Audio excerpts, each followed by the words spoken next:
శ్రీ గురుభ్యో నమ. గురు బ్రహ్మ గురు విష్ణు గురుదేవ మహేశ్వర గురు సాక్షాత్ పరబ్రహ్మ తస్మై శ్రీ గురువే నమ. సదాశివ సమారంభ వ్యాస శంకర మధ్యమ స్ఫులాచార్య పర్యంతం వందే గురు పరంపరాం. కృష్ణం వందే జగద్గురు అపార కరుణాసింధం జ్ఞానం శాంతరూపం శ్రీ చంద్రశేఖర గురు ప్రణమాము. శ్రీ గురుభ్యో నమ. గణాధిపతయే నమ. వచన సుందరకాండం ఎపిసోడ్ 17 చెప్పుకోవాలి.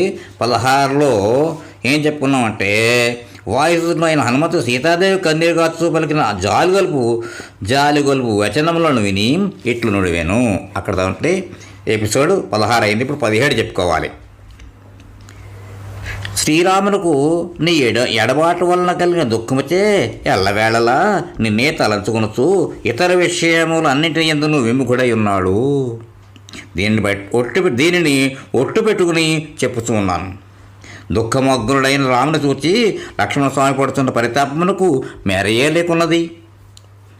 ఓ పూజ్యురాల, ఎట్టకేలకు నేను నిన్ను కనుగొంటిని. ఇది దుఃఖింపదగిన సమయం కాదు. త్వరలోనే ఈ దుఃఖములన్నీ తొలగిపోవట నీవు చూడగలవు.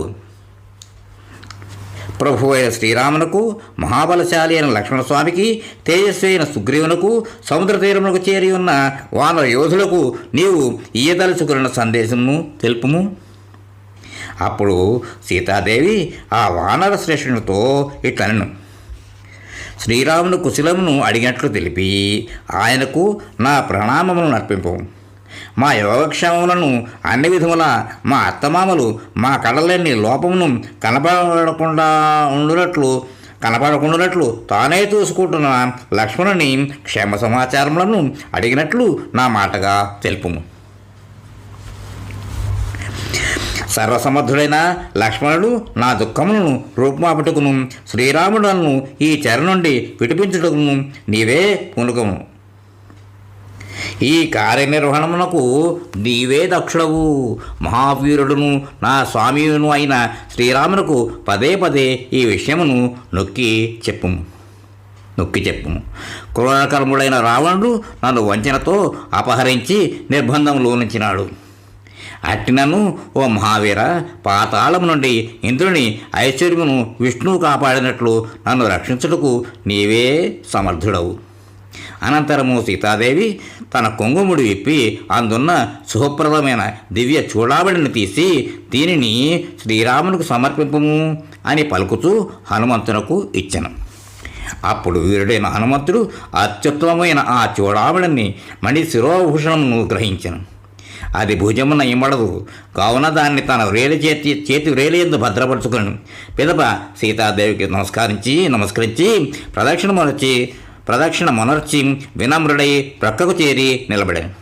సీతాదేవిని దర్శించడం వలన అతను మహదానందమును పొందాను.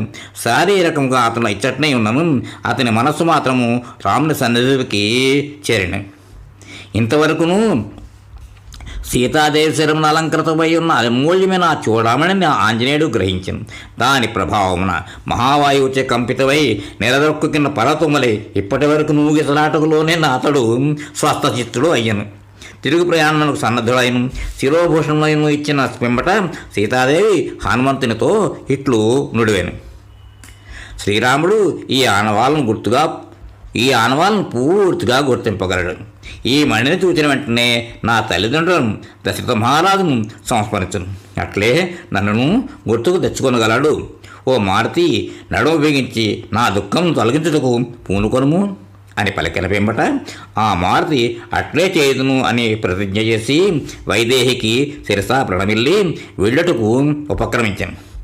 ఇదే తెలుసుకున్న సీతాదేవి కంట నీరు పెట్టుతూ గద్గద స్వరముతో, ఓ హనుమంతుడా, రామలక్ష్మణులిద్దరికి అమాత్యులతో కూడిన సుగ్రీవునకును నేను వారి క్షేమ సమాచారములను అడిగినట్లు తెలుపము. ఇంకను వృద్ధులైన భల్లూక వానరులు అందరికీ ధర్మక్రమమును అనుసరించి వారి కుశలములను అడిగినట్లు తెలుపము. హనుమంతుడు సీతాదేవి పలికిన వచనములను విని వినమ్రుడై ఆమెకు నమస్కరించి ఇట్లు ప్రత్యుత్తరమిచ్చాను. శ్రీరాముడు భల్లూక వానర యోధులతో కూడిన వాడై శీఘ్రంగా ఇతడికి రాగలడు. ఆ స్వామి యుద్ధమున శత్రువీరులను తునుమాడి నీ దుఃఖమును రూపుమాపగలడు. శ్రీరాముడు సముద్రములే ఎల్లలుగా గల ఈ సమస్త భూమండలమును పాలింప కోరుతూ ఉన్నాడు. ఓ జానకి, నీ నిమిత్తముగా ఆయనకు జయము తప్పక కలుగును. ఈ వీణలు విందుగా వించు వచనములను విని అతన్ని ప్రశంసించుతూ సీతాదేవి ఇట్లుండేను. తన భర్త అయిన శ్రీరామునిపై భక్తి పూర్ణమైన అతని మాటలను వాత్సల్యంతో అభినందించి, ఓ మహావీర, నీకిష్టమైనట్లు ఇచ్చట ఒక దినముండు. ఏదైనా ఒక రహస్య ప్రదేశం విశ్రాంతి గైకొను. రేపు వెళ్ళవచ్చును. నీ రాక నాకు కొంత ఊరట కూర్చున్నది. ఓ కపివర, నీవు వెళ్ళి తిరిగి వచ్చే వరకు నా ప్రాణములు నిలుచునో లేదో అనున్నది సందేహాస్పదమే. ఇది తథ్యము. ఓ కపీశ్వర, నీ రాక నాకు కొంత ఊరట కూర్చున్నది. కానీ నీవు కనపడకుండా పోయినచో కలుగు దుఃఖము ఇంతవరకు నాకున్న దుఃఖము నాకు తోడయి అది నన్ను ఇంకనూ పరితమింపచేయును. నీకు సహాయకులైన భల్లూక వానరుల విషయమున నాలో ఒక తీరని సందేహం మొదలుచున్నది. దాట శక్యము కానీ ఈ మహాసముద్రమును వారు కానీ రాజకుమారులు కానీ ఎట్లు దాటగలరు? ఈ సాగరమును లంఘించడం గరుత్మంతునకును నీకును ఆ వాయుదేవునకును మాత్రమే సాధ్యమగును. అందువలన మిక్కిలి క్లిష్టమైన ఈ కార్యసాఫల్యమునకు నీకు తోచుతున్న ఉపాయమేమి? ఏలన కార్యసాధకులలో నీవే అగ్రేసరుడు. ఈ కార్యసిద్ధి వలన నీ కీర్తి ప్రతిష్టలు ఇనబడించును.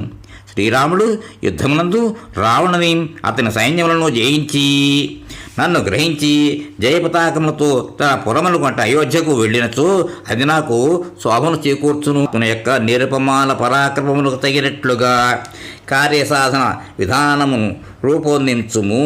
హనుమంతుడు అర్థవంతములైన ఆమోదయోగ్యములైన యుక్తియుక్తములైన సీతాదేవి వచనములను విని ఇంకను చెప్పవలసిన మాటలను ఆమెతో ఇట్లు పలికెను. అమ్మా సీతాదేవి, వానర భల్లూక ప్రభు అయిన సుగ్రీవుడు నిన్ను ఆదుకున్నట్టుకై కృతనిశ్చయుడై ఉన్నాడు. ఆయన ఆజ్ఞను ఎల్లవేళలా శిరసావహించడి పరాక్రమవంతులను, శక్తి సంపన్నులను, మిక్కిలి బలశాలులను, మనోవేగంను ఒక్క గెంతులో ఇక్కడికెన్నో చేరగల వానరులు గలరు. ఆ సుగ్రీవుని సన్నిధిలో గల భల్లూక వానరులు ఎల్లరూ నాకంటను ఘనులు, నాతో సమానులు. వాళ్ళు నాకంటే తక్కువ వాడు ఒక్కడును లేడు. అల్పుడనైన నేనే ఇతడికి రాగలిగి తిని ఇక మహాబల సంపన్నుల మాట చెప్పనేలా? సాధారణంగా లోకములో సామాన్యులనే పంపుదురు, శ్రేష్ఠులను పంపరు కదా అమ్మా. అందువలన పరితాపపడుట మానము. నీ శోకము తొలగిపోవును.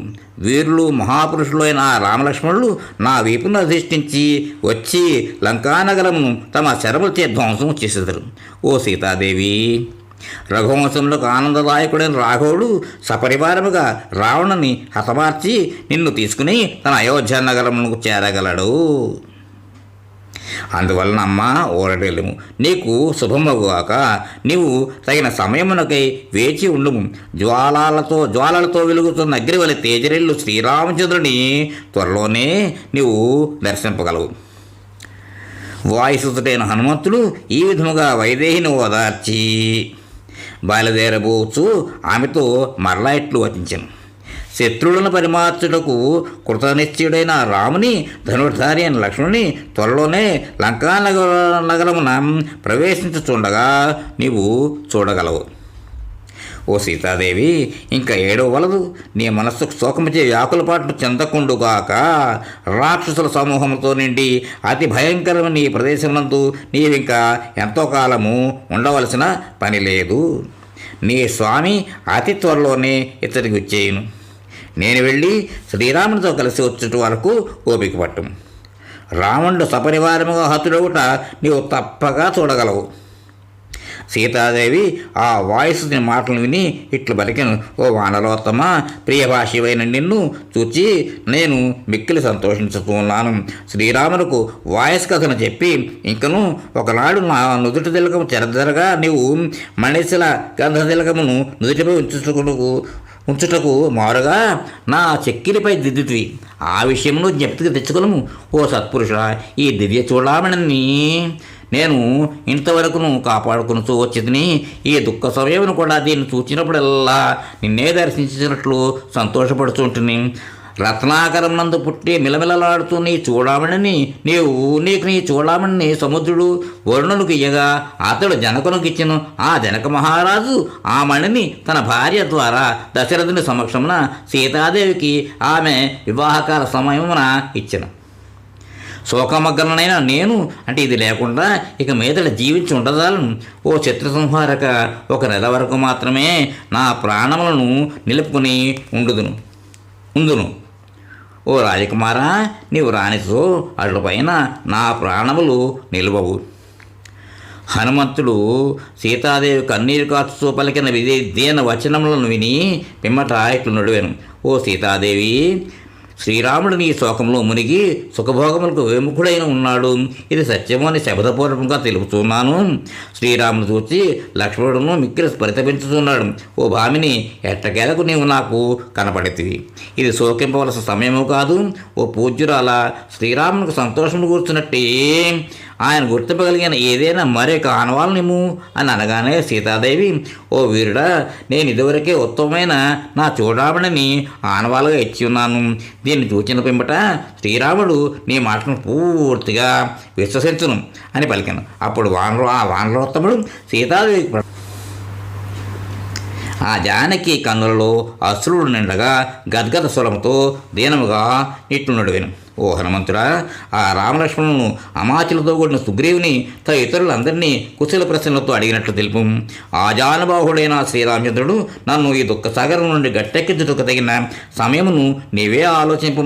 ఓ వానర వీరా, నీవు శ్రీరాముని సన్నిధికి తీవ్రమైనదియు అంతులైనదియు అయిన నా ఈ ఆవేదనను రక్కసముఖులను భయపెట్టు బాధిస్తున్న తీరును ఆయనకు విన్నవింపు. నీ ప్రయాణం హాయిగా కొనసాగుగాక.